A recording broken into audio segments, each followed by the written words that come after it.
Inay, kailan ko po ba ito dapat sulatin? Kapag ba inay, hindi mo na kayang basahin? Kailan ko po ba ito dapat sabihin? Kung pandinig mo ba inay, naglaho na tinig ko'y di na kayang dinggin. Bago ang nakatagday maganap, bago ang mga braso mo'y bawian ng lakas, at di na kayang gantihan ng higpit ng aking yakap, ay pakisuot po inay ng iyong salamin, simpleng tula ko sana'y basahin. Inay, iyong damhin, pagmamahal at pagtanging sa bawat taludtod ay aking padadaluyin. Makay na daw ako. Ano naman, di ba dapat lang?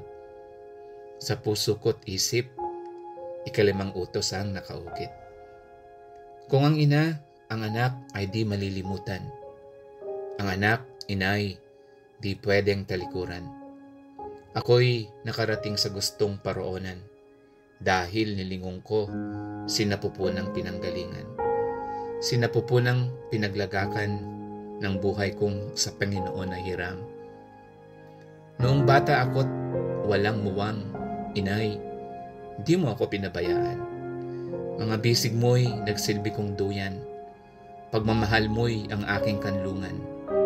Inaruga mo ako't inalagaan, dinisiplina at tinuruan. Kayo po ang una kong guro, kay dami ninyong sa akin itinuro. Maraming salamat po. Salamat po inay at naituro mo sa akin na magtiwala sa kakayahang angkin na sa Panginoon laging manalangin. Hindi ka perpekto inay, subalit mahal kitang tunay.